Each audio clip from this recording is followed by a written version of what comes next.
그럼 이제 걱정되는 게, 아니 정권이 바뀌면 집값이 오른다는 얘기들 많이 하잖아요. 과세 표준 9억 원으로 상향하고 종부세 상한 지금 300%까지 가는데 그 다주택자의 경우 150%로 유지하고, 양도세 중과 폐지하고, 재산세 감면하고, 서울시 인구 못 빠져나가게 3기 신도시하고, 재개발 재건축 규제 완화해서 재개발 재건축 가격 높이고, 추첨제 비중 높여가지고 청년층 기회 확대하는 거 아니죠. 이거 추첨제 비중 높이는 거 뭐예요? 청년층이 아니라 다주택자들 노리는 거죠. 그 다음에 1인 가구 특별공급제도. 저는 1인 가구 특별공급제도가 이런 집은 많이 지어봤자 사실은 그렇게 효과가 없다고 보거든요. 예를 들어서 이번 정부에서도 하고 있는 거, 특별공급, 행복주택, 이런 거는 잘못돼 있다. 왜? 크기가 3구, 4구, 5구니까 1인 가구용 주택을 자꾸 만들어가지고 여기서 나가려면 애를 낳아야 되는데 나가야 돼요. 그러니까 당연히 출산율 떨어지는 건 이어지죠. 그리고 혼인율 같은 경우도 1인 가구 늘어나서, 예를 들어서 어르신들 해서 특별 공급하는데 1인 가구들 막 늘려가지고 그 집 해준다. 그럼 누가 나가려고 그래요? 그냥 거기서 살라고 그러지. 장기적으로 봤을 때 좋은 제도는 아니다.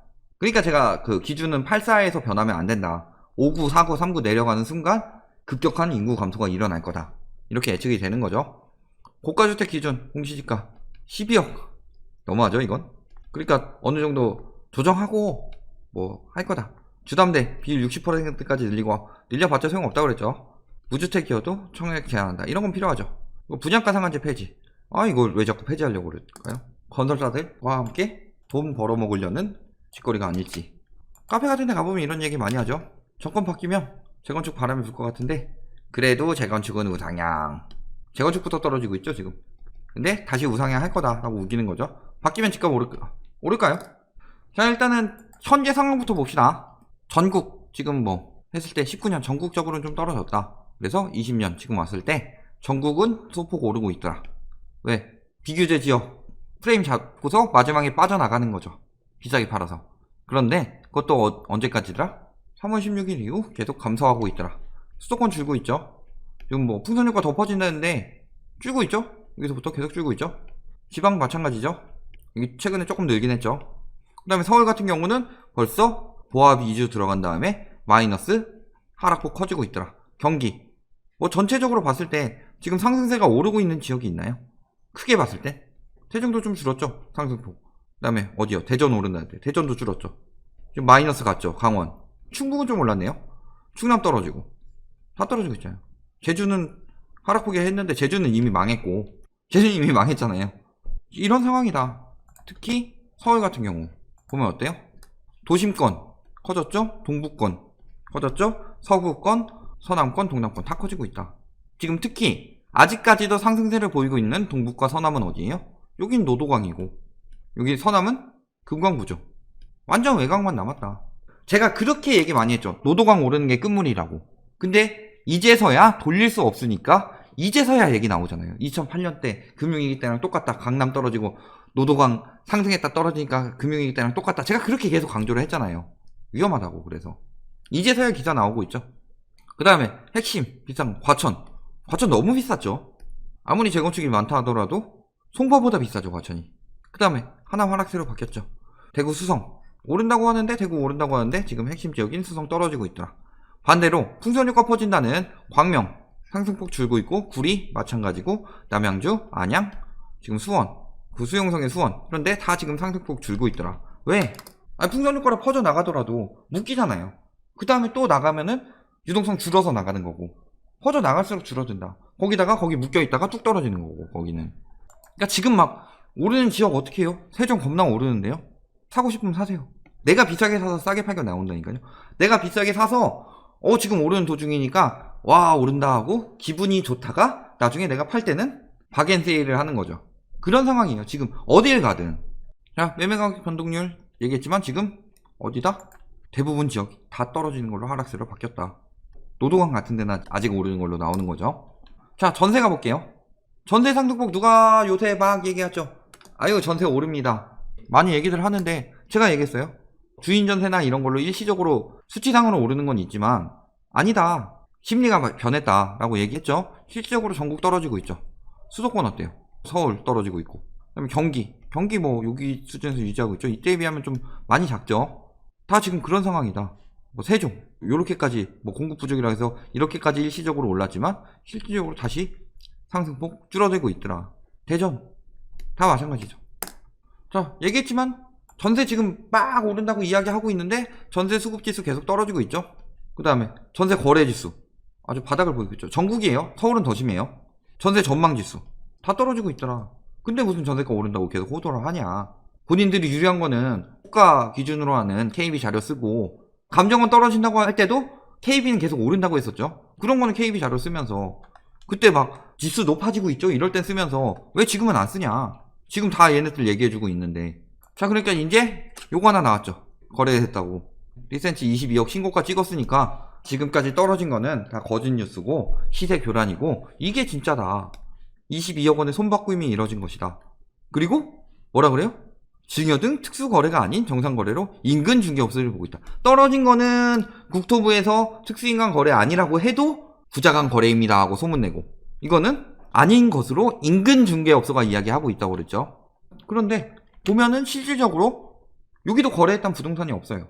아니 16억 원짜리 내가 왜 그 거래한 부동산에서 체크 안 하냐라고 했더니 거래한 부동산이 없을 거다. 부자간 거래니까. 똑같아요. 이거 거래한 부동산 없다고 지금 기사에 나오고 있는데 특수 거래인일 가능성이 높다고 기사에 나오고 있는데 당사자들끼리 법인이 당사자들끼리 거래했다고 나오고 있는데 얘는 특수 거래가 아니다 라고 인근 중개업소들이 지금 얘기를 하고 있는 거잖아요. 그런 걸 기사에다 갖다 실으니까 안 떨어지는 것처럼 계속 보여서 마지막으로 지금 유도하는 거죠. 자, 봤을 때 여기 얘기 나왔죠? 매수자 법인이다. 그리고 부동산 중개업소를 거치지 않은 직거래다.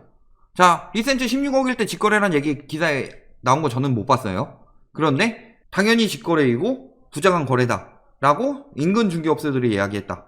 근데 여기 보면은 정동환 중개법인 대표가 직거래라고 아주 확정해서 얘기했죠. 특수거래일 가능성을 배제할 수 없다. 아직 국토부에서 발표 안 나왔죠. 매수자 법인이다 이거 나왔잖아요. 그리고 조사하겠다. 거래 정황 등 조사 진행하겠다 라고 얘기했는데 이거는 특수관계인 거래가 아닙니다. 무조건 아닙니다. 왜? 올랐으니까요. 이런 거잖아요. 또 누군가 커뮤니티 같은데 글 써놓겠죠? 실질적으로는 어떻다? 저런 특수거래 말고 막 폭락하고 있다. 7억 원 이거 뭐 층수 이야기 하죠. 뭐 층수 향 이야기 하더라도 1억 5천 정도 하락했다고 얘기하죠. 그 다음에 재건축 폭락에 41주 만에 하락한다. 일반 아파트 퍼졌죠. 수도권 외곽까지 퍼질 수도 있다고 하죠. 서울 아파트값 연속 하락했고 매수심리 최저라고 하죠. 서울 하락 이어서 지방도 하락 전환했다. 지금 다 이런 지표들이 나오고 있는데 저거 한 건으로 그냥 대서특필해가지고 얘기하는 거죠. 16억 얘기했을 때는 막 대서특필했다가 가격 오르는 건 뭐 안 한다라고 하는데 언론을 봤을 때 어때요? 그런 경우 없더라. 다 그렇죠. 자, 선도 아파트 50지수 봅시다. 얘네가 왜 선도 아파트예요? 전국적인 가격을 선도하는 아파트들이니까. 자, 강남권이 대부분이죠. 그다음 비강남권에도 서울 있고 비서울에 과천이랑 뭐 분당, 부산, 대구 뭐 이 정도 선도 아파트들이 있더라. 얘네들은 어떠냐? 진감률 감소로 바뀌었죠. 선도 아파트가 떨어지고 있는데 그래도 오를 거다. 지금 15억, 9억 제한하니까 9억 이하가 오를 거다. 이런 식으로 했는데 이거 오래 못 갔죠. 상식적으로 갭이 줄어드는데 얘네가 떨어지는데 얘네가 오른다는 게 말이 안 되죠. 이제 또 9억 대쯤 하는 애들 다시 떨어지기 시작하니까 9억 안팎인 애들 6억 이하가 오를 거다. 뭐 이런 식으로 이야기 바뀌잖아요. 지금도 뭐 이런 일반 아파트들 오를 거다. 일반 아파트들 하락 전환했다고 방금 나왔죠. 선도 아파트 떨어졌죠. 그래도 집값 오른다고 하는 인간들이 있어요? 믿음이 가요? 그냥 단지별로 몇 개 찝어가지고 이 단지는 올랐습니다. 이런 거 가지고 분석하는 인간들이 믿음이 가요 지금? 안 보겠죠? 근데 저희 방송 안 보겠죠? 그 사람들 정신승리하느라고. 자, 찍어봅시다. 몇 개. 도공렉스, 뭐 대치 미도 맨션, 마레프, 옥동 9단지 이런 거 지금 떨어졌다. 1억 5천 떨어졌죠? 4억 떨어졌죠? 1억 6천 떨어졌죠? 2억 5천 떨어졌죠. 뭐 이야기했듯이 재건축일 경우 뭐 똑같은 평형대라도 대지 지분에 따라서 가격이 다를 수가 있다. 그러니까 싸게 거래된 건 가격이 떨어진 게 아니다 라고 얘기한 사람 있고, 아리팍같이 거기는 조망도 잘 나오고 그런 집이랑 그 다음에 뭐 저층에 조망 안 나오고 이런 집이랑 가격 차이 날 수 있다. 물론 그럴 수 있죠. 한두 건으로 끝난다면. 근데 대부분의 단지들이 이렇게 있는데도 그것은 떨어지지 않은 것이다 라고 이야기할 수 있을까요? 지금도? 안 되죠. 이미 심리가 하락 전환했다. 과천 레미안슈르 떨어졌다. 정자동 분당 파크뷰 지금 선도 50 아파트들을 보는 거예요. 떨어졌다 다. 풍선 효과 빠진 거. 해운대 더 제니스 시세 38억짜리 25억에 팔려. 시세가 38억이 아니라 38억이 호가 거래된 거죠. LCT 마이너스 분양권 속출하고 있다. 이게 현실이다. 자, 그리고 어때요? 자, 할인 분양, 제가 할인 분양 얘기했었죠. 잘 안되면 할인 분양 들어갈 거라고. 할인 분양 들어가기 시작했죠. 미분양 인공호흡 지금 막 미분양 줄어든다고 이야기 하는데도 왜 이런 얘기 할까요? 아니, 거기 미분양 줄어드는 건 풍선 효과로 해가지고 막 호도에서 하는 거고, 실질적으로 미분양이 줄어들어서 이게 정말 소진이 되고 정말 그 전국적으로 번진다 라는 거는 전국적으로 나와야죠. 그 풍선 효과 번진다는 그 지역들 특수로 나오든가, 아니면은 인근 시세보다 낮게 나온 로또 분양이라고 호도할 수 있는 그런 지역들만 나오든가, 이런 거 가지고 뭐 경쟁률 나오고 미분양 안 나왔다고 집값 떨어질 신호가 아니라고 이야기하는데, 그런 게 제외된 지역들, 언론에서 부추기지도 않고 실질적으로 인근 시세랑 비슷한 분양가로 나오는 지역들, 그런데 미분양이 늘었냐 안 늘었냐를 봐야 되겠죠. 그거 안 되니까 뭐예요? 집값 절반으로도 일단 입주시켜 주겠다, 나중에 차근차근 해야, 이런 상황이죠. 그 다음에 개인 파산, 개인 회생 늘었죠. 경매 늘었죠. 파산 회생 늘면은 6개월에서 1년 뒤에 경매 늘어난다고 그랬죠. 지금도 늘고 있는데, 그러면 6개월이나 1년 전부터도 파산 계속 늘고 있었다 얘기를 안 해주고 있었을 뿐이지, 거기다가 지금 앞으로 더 늘어날 거다, 이런 상황이죠 지금. 자, 그 다음에 경제 상황으로 가봤을 때 질병, 백신 1년 걸리고 인구 60%가 면역 가져야 제대로 종식된 것이다, 이런 얘기 나오죠. 이거는 뭐 개인적인 의견이지만 당장 종식될 것처럼 보이진 않죠. 한은에서 지금 만약 6월 상반기 중에 막더라도 금융위기 수준의 충격이다, 근데 상반기 이상 넘어가면은 금융위기 이상의 충격이 올 것이다 라고 예측하고 있는 거죠. 수출 잘 돼요? 수출 선방했다라고 하는데 4월 되자마자 지금 작살나고 있죠. 그 다음에 버냉키도 이제 집값 받는 거 어렵다 라고 이야기하고 있고, JP모건에서도 V자 받는 거 힘들다. 지금 우기는 사람들 뭐라 그래요? 6개월에서 1년이 있다가 질병 끝날 거다, 그리고 바로 출근하면 된다. 되게 쉽게 얘기하죠. 이 사람들이 안 그러는데 지금 이게 경제 위기까지 왔다는 걸 지금 다들 이야기하고 있는데 되게 쉽게 얘기하죠. 그러면서 부동산 결국 다시 V자 반등할 것이다. 글로벌 경제지수 11년 만에 최저다. 최악의 상황이 아직 안 왔는데 지금 글로벌 경제지수가 마이너스 14대까지 나왔다. 금융위기 때 마이너스 15 정도, 16 가까이 나왔었는데 지금 보면은 이탈리아, 일본, 영국, 스페인 뭐 이런데 심하다. 우리나라는 그나마 좀 양호하다. 양호하니까 부동산 오를까요? 침체 중이라는데.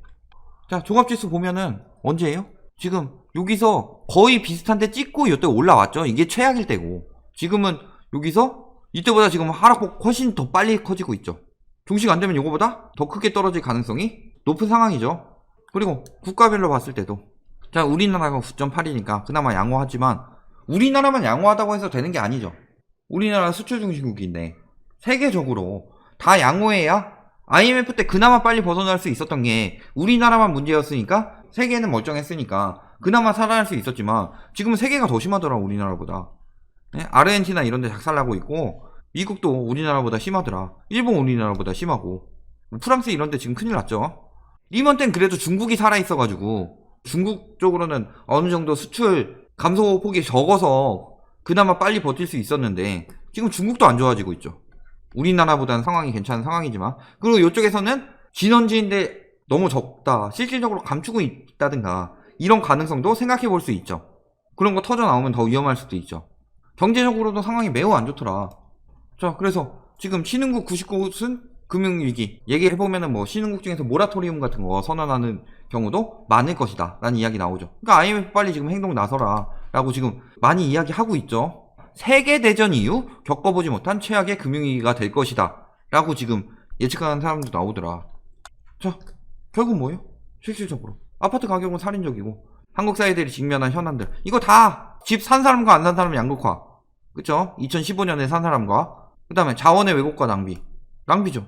아니 무슨 그 시멘트 덩어리를 수십억 원씩 주고 사냐고. 그 다음에 근로의욕 상실, 상황이 양극화되면은 불로소득으로 인한 소득이 근로소득을 뛰어넘는 순간부터 근로의욕은 상실되는 거죠. 일반적인 근로소득을 뛰어넘는 순간부터. 저출산, 집 비싸니까 못 사니까 당연히 저출산 되죠. 연대의식 파괴, 그런 얘기 있었죠. 초등학교 갔는데 임대 아파트 애들이랑 놀지 말래요. 애들이, 아니 부모가 뭘 가르치는 거야. 그런 거 안 되죠. 지금 다 같이 잘 살아야 집값이 오르는 거고, 유동성이 늘어나야 오르는 거고, 인구가 늘어나야 오르는 건데 지들끼리 막 그러고 있으니 될 리가 있나. 결국 망하는 건 누구예요? 1주택자들은 집값이 제자리를 찾으니까 제가 1주택자들은 오르면 뭐가 좋다고 그랬어요? 기분이. 떨어지면 뭐가 나빠요? 기분이. 내가 거기서 오래 살 거면은 보유세 줄죠. 그 다음에 인근도 같이 떨어지니까 이사 갈 때 양도세 안 내도 되고, 그러면 비슷한 수준의 집으로 그냥 이사 가면서 복비 줄고 취득세 줄고 다 주니까 좋은 거예요. 전반적으로 내 집 마련 하나만 하고 있으면은 집값이 오르는 게 안 좋다고요, 사실. 그런데 집값 하락으로 피해 입을 사람들 누구다? 부정산 부자, 다주택자들, 기생했던 스타 강사 및 기획사, 이 인간들, 투기 조작 유튜버, 건설사, 언론, 얘네들이 문제가 될 거다. 근데 지금까지 얘기했는데 정권 바뀐다고 해서 오를 상황이에요? 경제 문제 있죠? 그 다음에 은행 한계 문제 있죠? 아까 얘기했던 가계대출 문제 있죠? 여러 가지 문제들이 산재에 있더라. 그럼에도 오른다? 지금 다 떨어지고 있고, 선도 50지수 떨어지고 있고, 전세 가격도 지금 심리가 안 좋아지고 있더라. 그런데도 오를까요? 정권 바뀐다고? 말도 안 되는 소리죠. 자, 그리고 신용으로 주식을 매수하거나 전재산을 털어 주식을 샀다가 망하는 자들이 정부 탓을 해요? 지들이 시장 경제 원리 얘기하는데 그게 시장 경제 원리죠. 근데 지들이 얘기했잖아요. 정부에서 아무리 규제해도 집값 올랐다. 정부 탓할 거 아니죠. 그러면은 질병 사태 때문에 가격이 떨어졌다. 언론들이 그렇게 얘기하죠. 그 투기꾼들 하잖아요. 규제 정책으로 못 잡은 집값, 질병이 잡았다. 이런 식으로 이야기하잖아요. 그러면은 떨어져도 원망할 거 없죠. 징징댈 거 없죠. 완화해달라고 얘기해요. 결론. 정권 바뀌면 집값이 오른다? 택도 없는 소리다. 지금 경제 상황이 이 모양인데 집값이 어떻게 오르냐. 여기까지 말씀드리겠습니다.